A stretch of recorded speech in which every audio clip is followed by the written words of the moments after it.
민수기 22장입니다. 민수기 22장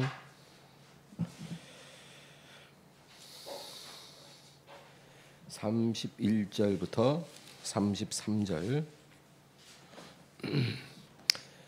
다 같이 읽겠습니다. 그때 여호와께서 발람의 눈을 밝히심에 여호와의 사자가 손에 칼을 빼들고 길에 선 것을 그가 보고 머리를 숙이고 엎드리니 여호와의 사자가 그에게 이르되 너는 어찌하여 내 나귀를 이같이 3번 때렸느냐. 보라, 내 앞에서 내 길이 사악하므로 내가 너를 막으려고 나왔더니 나귀가 나를 보고 이같이 3번을 돌이켜 내 앞에서 피하였느니라. 나귀가 만일 돌이켜 나를 피하지 아니하였다면 내가 벌써 너를 죽이고 나귀는 살렸으리라. 아멘. 네. 성경에는 정말 특이한 사건들이 많이 나옵니다. 그 중에서도 정말 특이한 사건이 나귀가 말을 했다는 거죠. 그리고 나귀가 말을 하는데 발람이 전혀 놀라지 않고 대화를 했다는 거죠. 참 놀랍습니다. 오늘은 3가지 영적 함정에 대해서 살펴보려고 합니다. 여러분, 그리스도인으로서 날마다 영적으로 승리하고, 그죠? 또 하나님이 기뻐하는 삶을 살고 싶지 않은 사람은 없을 거예요. 누구나 다 영적 승리를 이루며 살기를 원합니다. 그러나 원한다고 되는 건 아니죠. 우리가 영적으로 승리하고 하나님이 기뻐하시는 삶을 살려면 꼭 명심해야 될 것이 몇 가지가 있다는 겁니다. 우리는 우리가 영적으로 승리하기 위해서 뭔가 나에게 부족한 것을 더해야 할 거라고 생각을 해요. 그래서 기도를 좀 더 해야 되고, 또 성경을 더 읽어야 되고, 뭔가 좀 지금보다 더 플러스를 해야 내가 영적으로 더 온전해질 것이다. 그렇게 생각하죠. 그러나 뭔가를 더하는 것 이상으로 우리가 중요함에도 간과하는 게 있어요. 우리가 함정에 빠지지 않는 것이 참으로 중요합니다. 함정에 빠지지 않는 것. 왜냐하면 함정이 반드시 있거든요. 근데 거기 빠지면은 거기서 헤어나올 때까지 시간이 오래 걸려요. 데미지가 큽니다. 그래서 우리가 승리하는 삶을 살지 못하게 만드는 겁니다. 예를 들어서 여러분, 자동차 운전을 하는 사람들은요, 어디 목적지를 가야 돼요. 그러면 이제 빨리 가고 싶죠. 그러면 이제 지금 내가 80km로 달리고 있으면 100km로 달려야 되겠다. 그래야 더 빨리 가는 거니까. 이렇게 속도를 더 빠르게 해야 한다고 생각을 해요. 그런데 아무리 우리가 속도를 빠르게 해도 길을 잘못 들면 다 소용없어요. 한참 돌아가는 거예요. 결국 80km로 길 제대로 오는 것보다 더 늦게 도착해요. 그러니까 빨리 가는 것보다도 길을 잘못 들어서지 않는 게 목적지에 빨리 가는 길이에요. 우리의 일생의 여정도 똑같은 원리입니다. 길을 잘못 드는 일이 너무나 많아요. 그럼 빨리 달리는 게 소용이 없는 거예요. 그래서 우리를 잘못된 길로 인도하는 3가지 중요한 함정이 있다는 거예요. 오늘 그거를 우리가 살펴보려고 합니다. 아마 우리 가운데 이 셋 중에 하나는 해당이 될 수 있어요.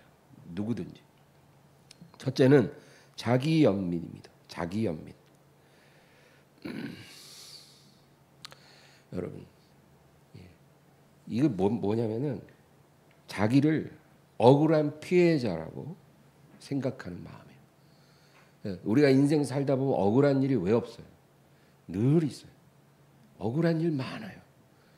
근데 이런 일을 당할 때 나는 정말 억울한 사람이야. 우리가 이렇게 받아들이면 이게 자기 연민이에요. 근데 이게요 별거 아닌 것 같은데 우리를 넘어뜨리는 함정입니다. 절대로 억울한 일을 당해도 내가 억울한 사람이다라고 생각하면 안 돼요. 이건 철저하게 우리가 배격해야 합니다. 그런 마음이 들어올 때 쳐내야 돼요. 우겨쌈을 당하여도 쌓이지 않는다 그랬잖아요. 그렇죠? 예. 억울한 일을 당해도 억울한 일을 당하지 않으면 되는 거예요. 내 스스로가 나는 억울한 사람이다라고 인정을 하면 우리는 함정에 빠질 수 있습니다. 억울한 마음을 가진 사람이 성경에 누가 있을까요? 욥이죠. 딱 생각나는 게 욥이에요. 욥은요 자기가 부족한 건 안다는 거예요. 내가 부족한 사람이지만 지금 내가 당하는 이 고난을 내가 받아들일 만큼 잘못하진 않았다는 거예요. 내가 아무리 죄 많고 부족한 사람이지만 내가 당하는 이런 고난을 당할 만큼 내가 뭘 그렇게 잘못했냐는 거죠. 예. 그렇잖아요. 어떻게 보면 너무나 당연해 보여요. 사람들이 이런 억울함이 있다는 거예요. 뭐 내가 완전한 사람은 아니지만 내가 이런 시련을 당할 만큼 뭘 그렇게 죄를 지었고 뭘 그렇게 잘못을 했을까? 하나님 도대체 왜 그러세요?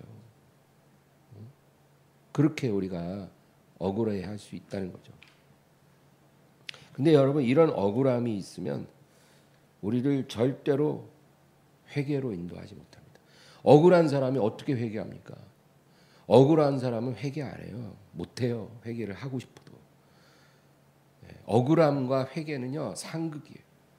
억울함이 요만큼이라도 있으면 회개가 안 되는 거예요. 회개 대신에 우리를 분노로 이끌어요. 억울함. 결국 분노로 귀결돼요. 그리고 절망합니다. 여러분 막 길거리에서 막 묻지마 칼부림 막 그런 사람도 있잖아요. 요즘에. 뭐 세상이 미웠다. 뭐 사회가 미웠다. 뭐 나 혼자 죽기는 싫다. 뭐 이래가지고 막 칼을 휘두른다는 거예요. 그리고 막 그냥 막 방화를 하고 그죠? 막 그런 미친 놈들이 많잖아요. 근데 그런 미친 놈들 잡아다가 왜 그런 미친 짓을 했냐 그러면 억울하다는 거예요. 뭐가 그렇게 억울한지 억울하대요. 억울해.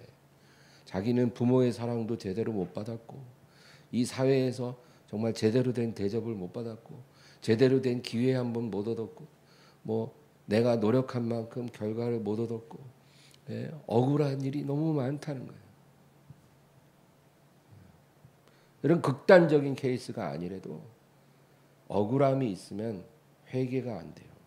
그리고 분노하는 겁니다. 우리가 억울하다고 느끼는 것 자체가 하나님의 사람에게는 심각한 불신앙이라는 걸 깨달아야 돼요. 하나님의 사람요 억울함을 딱 갖고 있는 것 자체가 죄예요. 왜? 하나님을 믿지 못하니까 억울한 거예요. 만약에 우리가 하나님의 섭리를 온전히 믿고 있다면 억울하지 않죠.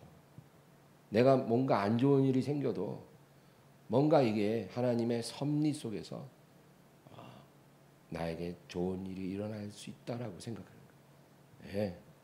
예. 하나님의 사람, 믿음의 사람요 그렇게 생각해요. 내가 길을 가다 갑자기 넘어져서 다리를 삐었어. 너무 불편하고 힘들어요. 그래도 내가 이렇게 다리를 삐게 된 것은 그 하나님의 어떤 섭리가 있을 거야. 그래서 내가 평상시만큼 활동을 못하더라도 뭔가 하나님의 계획이 있을 거야. 이렇게 받아들이는 거야. 억울하게 생각 안 하는 거야. 승진을 해야 되는데 못했어요. 억울하죠. 내가 승진해야 되는데 그래도 이번에 승진이 안 된 이유가 있을 거야. 하나님이 그렇게 섭리하실 때는 뭔가 나를 향한 좋은 뜻이 있을 거야. 이렇게 받아들이는 거죠. 그러니까 우리가 억울해하는 것 자체가 그 불신앙이에요. 하나님이 그런 마음을 기뻐하지 않는다. 빨리 털어버리고 생각을 바꾸기 바랍니다. 오늘 본문을 보면 발람 선지자가 나와요. 이 선지자는 요나만큼이나 특이한 선지자예요. 그가 지금 어디를 가고 있어요? 나귀를 타고 길을 가고 있어요. 지금 모압 왕이 자기를 초청했거든요. 그래서 여기 와서 이스라엘을 저주해 달라는 거죠. 그래서 그 초청을 받고 자기가 오래 타던 나귀를 타고 가고 있는 거예요. 가면은 큰 돈 벌 수 있어요. 근데 이 나귀가 가다가 자기가 몇십 년을 타던 나귀예요. 한 번도 주인의 명을 어긴 적이 없는 나귀인데 갑자기 이 나귀가 길에서 벗어나서 밭으로 들어가요. 그래서 채찍으로 탁 때리면서 막 몰아가는데도 말을 안 들어. 그러더니 갑자기 포도원 담벼락에다가 막 비벼대 갖고 이 발람의 발이 막 엄청 아프게 됐어. 그러니까 막 화가 나잖아요. 그러니까 더 세게 채찍을 때리는데 이 나귀가 그냥 탁 주저앉아 갖고 움직이질 않는 거예요. 그러니까 이 발람이 화가 머리 끝까지 나가지고 내려가지고 그 지팡이로 나귀를 막 때리는 거예요. 한 번도 그런 적이 없는데 오늘은 그냥 꼭지가 돌았어요. 근데 하나님께서 그때 발람의 눈을 딱 열어주시는데 자기가 가는 길 앞에 길을 막고 하나님의 사자가 손에 칼을 딱 들고 서 있는 거예요. 그러니까 이 나귀가 그걸 보고 먼저 보고 그리로 안 가고 밭으로 들어간 거예요.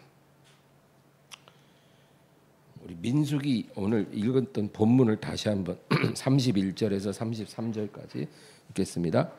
그때 여호와께서 발람의 눈을 밝히시매 여호와의 사자가 손에 칼을 빼들고 길에 선 것을 그가 보고 머리를 숙이고 엎드리니 여호와의 사자가 그에게 이르되 너는 어찌하여 내 나귀를 이같이 3번 때렸느냐. 보라 내 앞에서 내 길이 사악함으로 내가 너를 막으려고 나왔더니 나귀가 나를 보고 이같이 3번을 돌이켜 내 앞에서 피하였느니라. 마귀가 만일 돌이켜 나를 피하지 아니하였더라면 내가 벌써 너를 죽이고 나귀는 살렸으리라. 예. 천사가 이렇게 말을 합니다.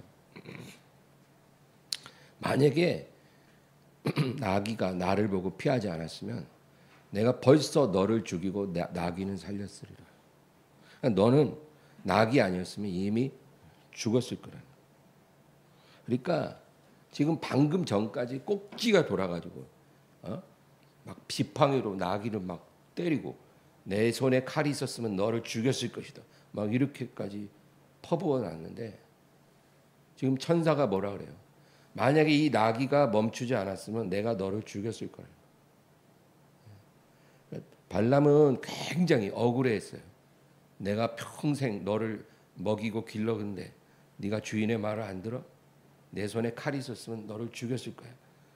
이러던 발람인데 알고 보니까 이 나귀에게 고마워해야 되는 거예요. 여러분, 우리 인생도 비슷합니다. 우리 생각대로 계획대로 바람대로 안 되는 일이 더 많아요. 되는 것보다 안 되는 게 더 많아요. 여러분 인생은 어때요? 저의 인생은 그랬어요. 그때는 이제 힘들죠, 마음이. 원망이 돼요. 근데 만약에 그것이 하나님의 선한 섭리였다는 걸 우리가 온전히 깨달을 수 있다면 우리가 억울하지 않을 거예요. 오히려 감사할 겁니다. 예. 그럴 수 있잖아요. 예. 뭐 예를 들면 어떤 사람이 군에 이제 입대를 하려고 지원을 했는데 뭐 영장이 늦게 나오는 거예요. 영장이 늦게 나왔는데 그래서 군 입대가 늦어졌는데 그때 군 내에서 무슨 큰 사고가 나는 거죠. 하나님이 입대를 늦춰준 거예요. 그 화를 면하게 하려고. 근데 그거를 모를 때는 아이씨 되는 게 없어. 군대도 내 마음대로 못 가. 이것까지 또 제대로 안 되네. 이렇게 막 툴툴거렸는데 지나고 나면 그게 아니었다는 거죠.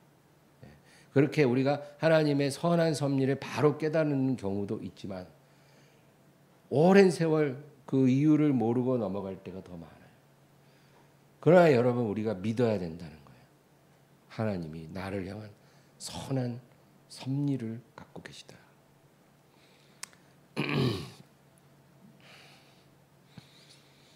그 다음에 두 번째로 죄를 합리화하는 것입니다. 이게 두 번째 함정이에요.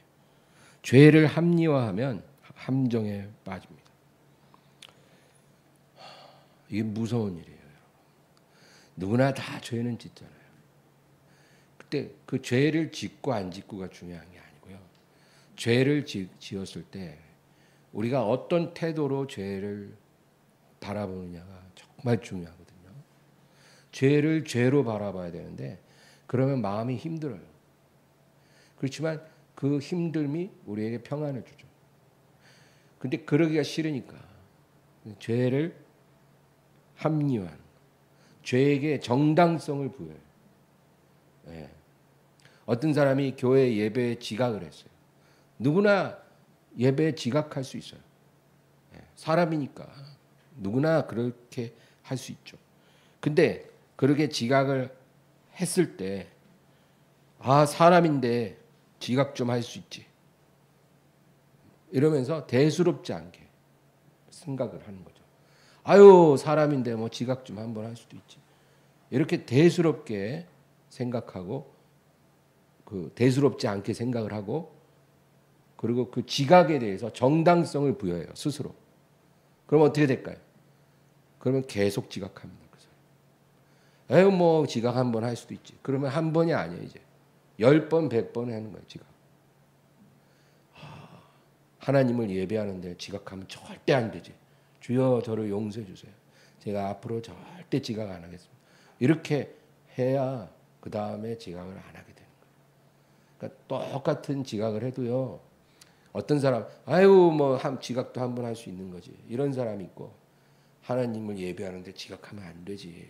그리고 회개하는 사람이 있어요. 그 두 사람의 종말은 완전히 다른 거예요. 그러니까 여러분 죄를 지었을 때 거기다 정당성을 주지 마세요. 안 됩니다. 회사 다니면서 사업하면서 맥주 한잔 할 수 있지. 이것도 그 맥주 한 잔 정당성을 부여하는. 아이고 뭐 사업하는데 맥주 한 잔도 못 마시고 어떻게 사업을 해? 하나님도 이해하시겠지.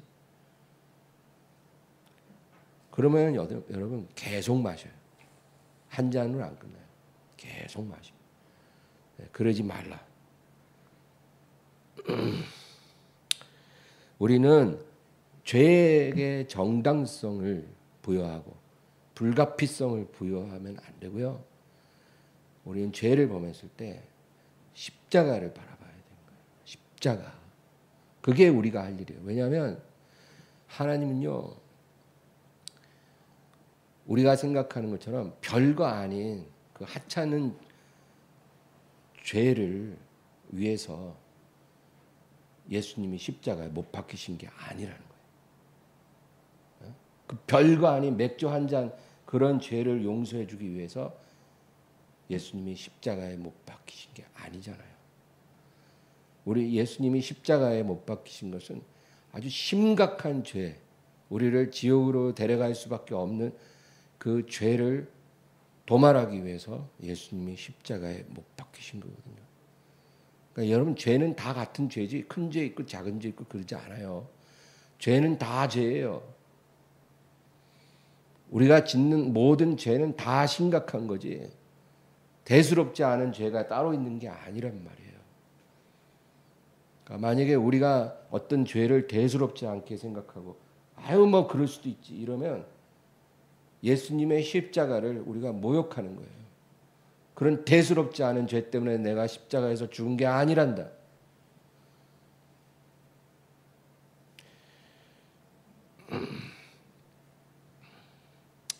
우리는 별거 아닌 그런 죄로 보겠지만 하나님은 자기의 외아들을 내어주실 만큼 심각하게 보신다는 거예요. 그 죄를.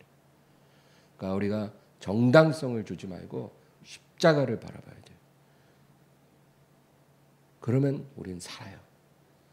죄를 짓고 안 짓고가 중요한 게 아니라 죄를 짓고 우리가 어떤 태도를 갖느냐가 우리를 살릴 수도 있고 죽일 수도 있어요. 히브리서 2장 11절 한번 찾아보겠습니다. 히브리서 2장 11절. 다 같이 찾으셨어요? 다 같이 읽습니다. 거룩하게 하시는 이와 거룩하게 함을 입은 자들이 다 한 근원에서 난지라. 그러므로 형제라 부르시기를 부끄러워하지 아니하시고. 거룩하게 하시는 이는 예수님이에요. 거룩하게 함을 받은 자들은 바로 우리들입니다. 근데 예수님이나 우리가 다 한 근원에서 났다. 이 말은 우리와 예수님이 같은 육체를 갖고 있다 그 말이에요.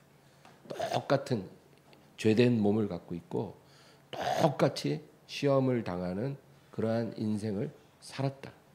그러니까 모든 조건이 동일하다. 그 얘기예요. 그래서 예수님이 우리를 형제라 부르시길 부끄러워하지 않으신다는 거죠. 그러니까 우리와 예수님은 뭔가가 차원이 다른 것이 아니에요. 동일하다는 거예요. 우리는 예수님이 우리와는 뭔가 다르다고 생각을 하잖아요. 그렇죠? 뭔가 나와는 다른 특별한 조건을 갖고 계시다. 그렇게 생각을 해요. 그래서 예수님은 뭔가 특별하신 분이기 때문에 죄를 짓지 않으신 거고 나는 예수님과는 뭔가 다르기 때문에 뭔가 열등하기 때문에 이렇게 맨날 죄 짓고 넘어지고 이렇게 산다라고 우리가 생각을 하죠. 그래서 우리는 예수님처럼 살 수 없을 거라고 생각을 해요. 마귀가 그렇게 우리를 속여요. 사람은 절대로 온전히 순종할 수 없어. 예수나 그렇게 하는 거지 너는 그렇게 못해. 우리가 마귀가 이렇게 우리를 설득하는 거예요. 근데 성경은요. 예수님의 조건과 우리의 조건이 똑같다라고 말합니다. 그러니까 예수님도 우리와 똑같은 이 연약한 몸을 갖고 있었고 우리와 똑같은 이런 연약한 감정을 갖고 계셨다는 거예요. 우리가 어떤 상황에서 마음이 두려워지고 막 불안해지고 낙심이 되고 외로움을 느끼고 할 때 예수님도 똑같다는 거예요. 예수님은 특별한 존재가 아니었다는 거예요. 감정적으로 동일하고. 그래서 예수님도 울고 웃고 슬퍼하시고 분노하시고 똑같았어요. 그리고 우리가 유혹받을 때 예수님도 유혹받아요, 여러분. 다른 분이 아니었다는 거예요. 우리가 시험을 당할 때 예수님도 그 시험을 똑같이 당하고 느끼신다는 거예요. 그렇기 때문에 예수님이 이 세상에서 아버지께 온전히 순종하셨다는 사실이 우리에게 위로가 되고 예수님이 우리의 본이 될 수가 있는 거예요. 똑같은 조건에서 예수님이 승리자의 본을 보이셨기 때문에 우리도 예수님을 따라갈 수 있는 명분이 생기는 거죠. 예수님이 완전히 천사처럼 그런 특별한 신분으로 존재로 오셨으면 우리랑은 출발점이 다른데 어떻게 우리의 본이 되겠냐고요. 어떻게 우리의 형제가 되겠냐고요. 말이 안 되잖아요. 근데 동일한 조건에서 죄를 이기고 승리하셨기 때문에 우리가 예수님을 따라갈 수 있는 거예요. 그리고 그 밑에 17절, 18절 또 읽어보겠습니다.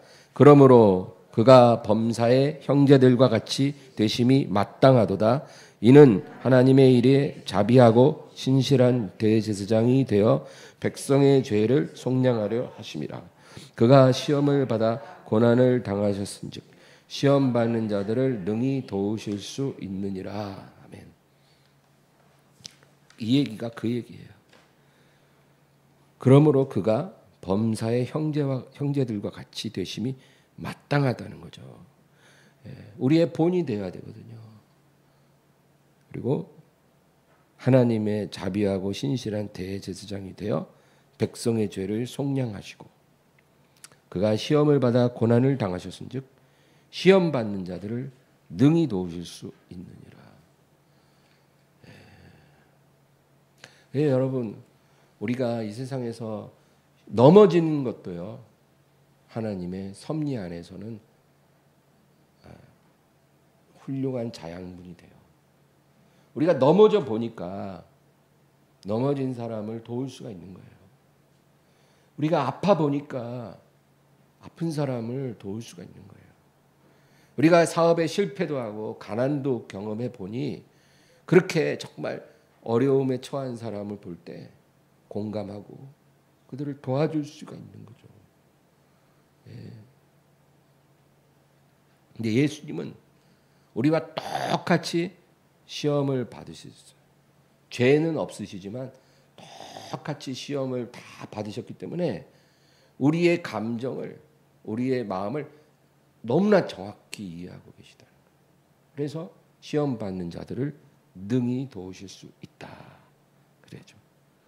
우리 그 다음 장 히브리서 4장 15절을 한번 보겠습니다. 4장 15절 다 같이요. 우리에게 있는 대제사장은 우리의 연약함을 동정하지 못하실 리가 아니요 모든 일에 우리와 똑같이 시험을 받으신 이로되 죄는 없으시니라. 아멘. 우리에게 있는 대제사장은 우리의 연약함을 동정하지 못하실 리가 아니라 그래요. 우리의 연약함을 동정하시는 분이라는 거예요. 다 이해한다. 이 부분을 원문을 히브리 헬라어 원문을 보면 우리의 대제사장은 우리의 감정을 우리의 느낌을 만지지 못하실 리가 아니다. 그렇게 돼 있어요. 그러니까 예수님은요. 우리가 연약할 때 우리가 괴로워할 때 우리의 마음과 감정을 만지시는 분이라는 거예요. 만져주신다. 그러니까 예수님이 우리의 마음을 너무나 잘 알고 계시고 우리를 만져주실 수 있는 분이라는 거예요. 그래서 예수님요 병으로 고통당하는 사람을 만져주십니다. 아 예수님 언제 병 걸렸어요? 예수님요 채찍에 맞을 때 그 고통을 다 경험하셨어요. 여러분 병이 심한 사람 고통스럽잖아요. 그렇죠? 예. 항암 치료받는 사람들 그 암으로 그 통증이 말도 못하잖아요. 통증, 그 고통. 예. 또 투석하는 분들 엄청 힘들고 디스크로 고통당하는 사람도 있고 염증으로 고통당. 이런 거를 하나님이 아실까?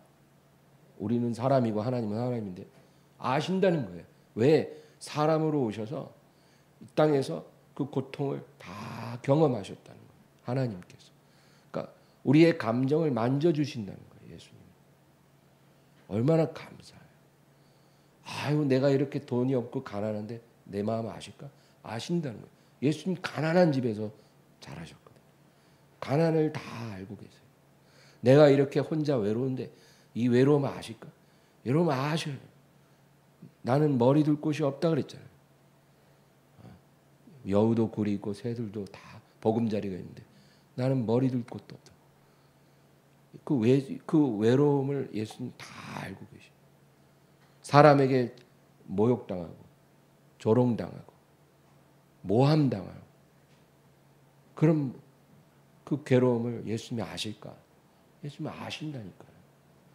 너무나 잘 알고 우리의 마음과 감정을 터치해 주신다. 만져주신다. 그렇게 원문의 뜻이 그래요.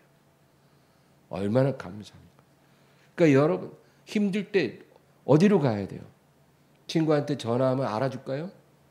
뭘 알아줘? 알아주는 척하는 거지. 들어만 줘도 감사하죠.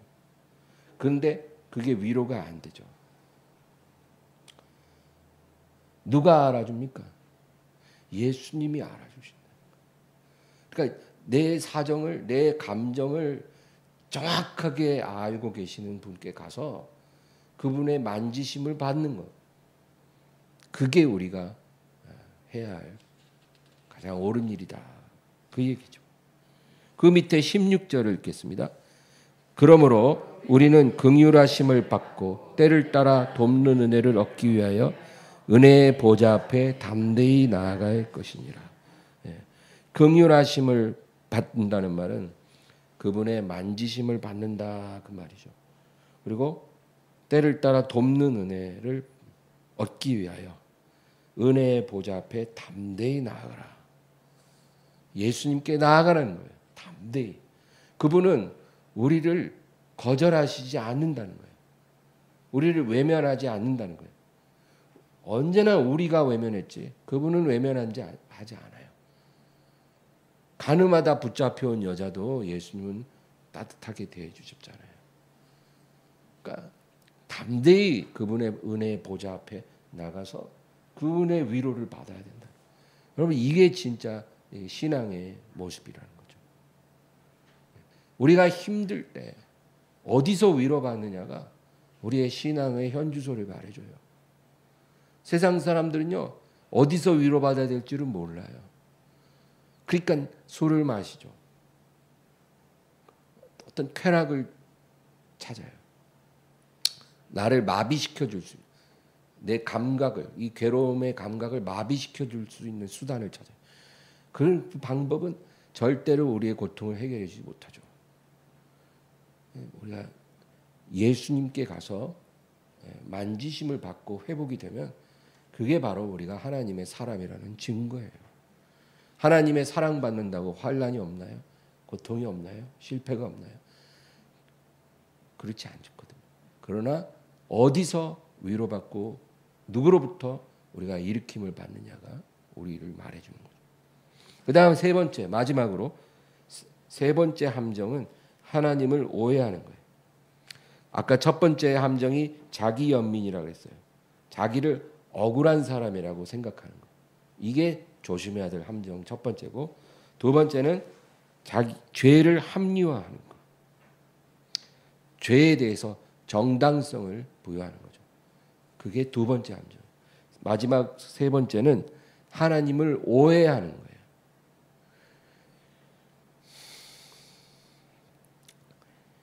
여러분, 하나님을 잘못 아는 것이 아주 심각합니다. 하나님을 잘못 아는 것이요, 하나님을 아예 모르는 것보다 더 위험해요. 예수님을 십자가에 못 박은 사람들 있잖아요. 예수님을 십자가에 못 박은 사람들이요, 하나님을 아예 모르는 사람들이 아니라 하나님을 잘못 아는 사람들이 예수님을 십자가에 못 박았어요. 제사장들, 서기관들, 바리새인들. 하나님을 제일 잘 안다고 자기들이 그렇게 믿는데 잘못 아는 사람들이 하나님의 아들을 십자가에 못 박은 거지, 아예 모르는 이방인들은 그러지 않았어요. 이런 일이 지금도 일어날 수 있는 거예요. 내가 그 사람일 수도 있다. 우리 그 생각을 해야 해요. 하나님을 아예 모르면 가르쳐주고 배우면 돼요. 하나씩 하나씩 가르쳐주는 것도 좋아요. 근데 하나님을 잘못 아는 사람은요, 가르쳐줘도 받아들이지를 않아요. 제가 목회해보니까 알겠더라고요. 아예 생짜배기들은 그냥 마음만 열려있으면 가르쳐주면 다 흡수해요. 근데 30년, 40년을 신앙생활을 해왔는데 하나님을 잘못 알고 있고 그렇게 신앙생활을 해온 사람들은요, 가르쳐줘도 그거를 받아들이려고 안 해요. 왜냐하면 그걸 받아들이면 자기 인생을 부정하는 게 된다는 거죠. 내가 이제까지 30년 동안 잘못 믿어왔고 잘못 살아왔다는 것을 인정해야 되거든요. 그러니까 그들은 받아들이려고 안 한다는 거죠. 이게 더 무서운 거예요. 제가 어떤 목사님한테 예를 들어, 목사님 설교가 잘못됐어요, 예를 들어. 그러면 그분이 그렇습니까? 고쳐야죠. 이렇게 반응 안 한다는 거예요. 멱살 잡아요, 멱살. 뭐가 잘못됐다 뭐 그런 건 중요하지 않아요. 자기의 목회를 부정당하는 것을 용납하지 못하는 거예요. 장로 권사님들도 마찬가지. 이제까지 40년, 50년 교회에서 섬기고 왔는데 그 섬김이 정말 하나님 보시기에는 잘못된 것일 수 있어요. 믿은 지 한 달밖에 안 된 사람보다도 하나님을 더 슬프게 하는 신앙일 수 있어요. 이러면 엄청 화납니다.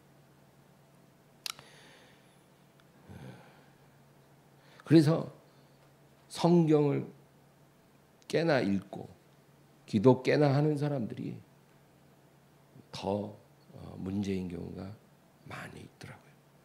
내가 이렇게 성경을 많이 읽었는데, 내가 이렇게 기도를 많이 하는데 내가 잘못될 리가 없다는 거죠. 근데 하나님을 오해하는 것, 하나님을 잘못 아는 것, 이게 굉장히 무서운 함정이다.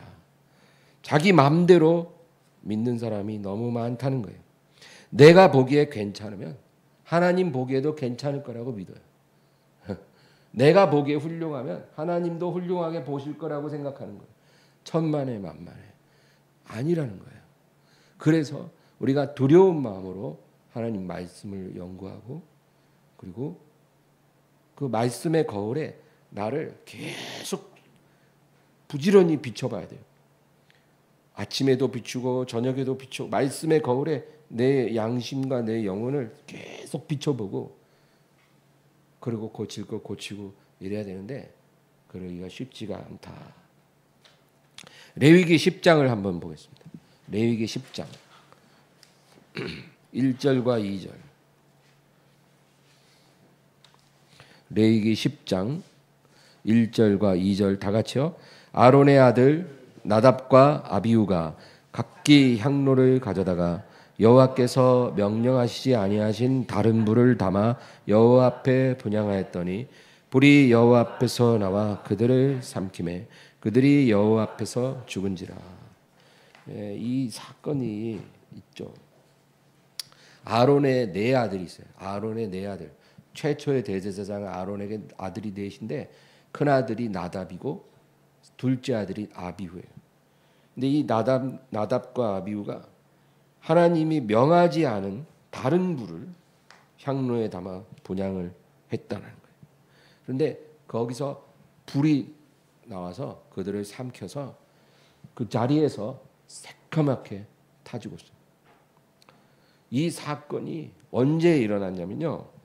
이제 성막이 완성이 딱 됐어요. 성막이 완성이 다 되고 이제 아론과 그 네 아들의 제사장 위임식이 일어났어요. 그게 레위기 8장이에요. 제사장 위임을 합니다. 그리고 레위기 9장에서는 첫 번째 제사를 하나님 앞에 드려요. 이제 이스라엘 백성의 제사가 완전히 확립이 되고 이제 아름답게 출범을 딱 한 거예요. 8장에서 위임식하고 9장에서 첫 제사를 드려요. 그리고 10장에 가서 큰아들 둘째 아들이 타 죽어요. 그러니까 얼마나 이게 황망한 사건입니까? 근데 보세요. 이 나답과 아비후가 하나님 앞에 분향을 했다는 거예요. 무슨 우상에게 분향한 게 아니에요. 금송아지에게 분향한 게 아니고 여호와 하나님의 성전에서 성막에서 분향을 한 거예요. 하나님을 위해서 분향을 했어요. 그 목적은 좋았다는 거죠. 그런데 뭐가 문제예요? 하나님이 명하신 매뉴얼대로 분향한 게 아니라는 거예요. 그 분향의 불은 반드시 제단에서 취해야 돼요. 아침 저녁으로 번제를 드릴 때 그 제단 불을 가져다가 그 불로 사용해야 되는데 그냥 급하니까 아무 불이나 갖다가 쓴 것 같아요. 뭐 목적만 좋으면 뭐 그냥 편의에 따라 적당히 해도 하나님이 봐주겠지. 뭐 이해하시지 않겠나. 이렇게 쉽게 생각하고 이 아론의 두 아들이 다른 불로 분향을 했다는 거예요. 그리고 죽었어요. 하나님께서 이런 사건을 통해서 뭐를 말씀하시고 싶었겠냐고요. 의도와 목적이 좋아도 하나님의 명하시는 대로 순종하지 않고 너희 마음대로 나를 믿으려고 했다가는, 나를 섬기려고 했다가는 죽는 수가 있다는 거죠. 그걸 보여주신 거예요, 여러분. 이런 비슷한 사건이 초대교회에서도 일어났죠. 사도행전 5장인가요? 아나니아와 삽비라, 아주 오버랩되는 사건이에요. 왜냐하면 지금 레위기 10장은 성막 제사가 이제 막 시작했을 때 일어난 비극이고, 아나니아와 삽비라 사건은 이제 마가의 다락방에 성령 불이 임하고 초대교회가 시작이 돼서 이제 막 부흥이 시작되는 찰나예요. 교회 이제 막 초창기예요. 그런 좋은 분위기 속에 있을 때 이 성령을 체험한 아나니아와 삽비라 부부가 잘못 생각한 거예요. 아유, 뭐 우리가 다 하나님께 드리는 건데 뭐 거짓말 살짝 섞어갖고 해도 뭐가 문제겠어. 자기는 그렇게 생각했는데 하나님이 그렇게 생각을 안 하는 거예요. 그래서 죽었어요. 성령을 속였다고 베드로가 책망했어요. 성령을 속였다는 말은 그들이 성령을 체험했다 그 말이에요. 성령 체험하지 않은 사람은 성령을 모르는데 어떻게 성령을 속여요. 근데 성령 체험까지 했는데도 그 자리에서 죽었어요. 하나님께서 뭘 가르치고 싶으셨겠어요. 이런 일들이 성경에 많이 일어나요. 사울이 아말렉을 진멸하지 않고 하나님 앞에 제사 드리겠다고 가축을 남겨놨을 때 선지자가 와서 뭐라 그럽니까? 여호와께서 번제와 다른 제사를 그 목소리 순종하는 것을 좋아하심 같이 좋아하시겠나이까?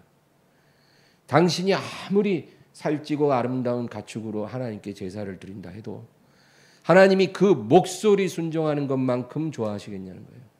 하나님이 다 죽이라 했으면 죽일 일이지, 뭔 목적과 의도가 좋다고 하나님 말을 순종하지 않습니까?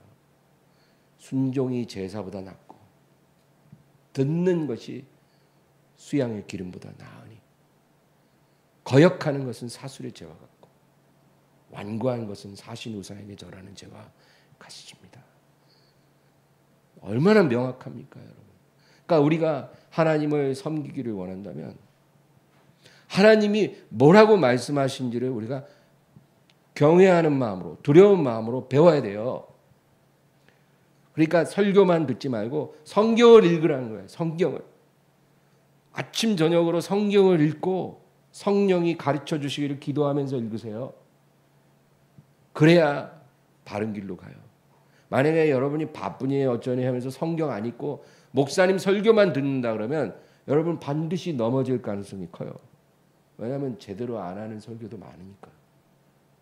그러면 이게 잘못됐는지 잘 됐는지 옳은지 그런지 구분이 안 가잖아요. 설교만 들으면 다 맞는 것 같고. 그러니까 여러분, 물론 목사님을 통해서 하나님이 역사하는 것도 있지만 목사에게 영혼을 다 맡기지 말고 나와 하나님의 1대1의 관계를 세워가야 돼요. 그게 정말로 하나님이 기뻐하는 것이고 마귀가 제일 두려워하는 거예요. 그런 사람을 속이기가 정말 힘들죠, 마귀.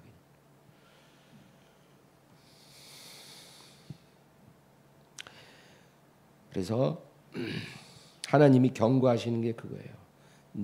나의 생각과 너희의 생각은 다르다. 나의 길과 너의 길은 다르고 나의 기준과 너의 기준은 다르다.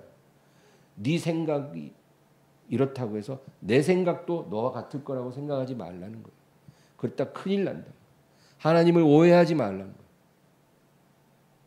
우리가 하나님을 두려워하며 하나님의 말씀을 연구해야 합니다. 잠언서 28장 9절을 제가 읽겠어요. 사람이 귀를 돌려 율법을 듣지 아니하면 그의 기도도 가증하니라. 잠언 28장 9절이에요. 사람이 귀를 돌려 말씀을 듣지 아니하면 그의 기도도 가증하니라. 여러분 우리가 하루에 10시간 기도하는 것보다 한 번 순종하는 걸 더 귀하게 보십니다. 그러므로 하나님을 오해하지 않아야 하는 거죠. 오늘 이 세 가지 말씀 나눴는데 우리 기억하면서 하나님 이 세 함정에서 우리를 건져 주시옵소서. 우리 기도하기를 바랍니다. 하나님 아버지, 오늘도 주님을 의지합니다.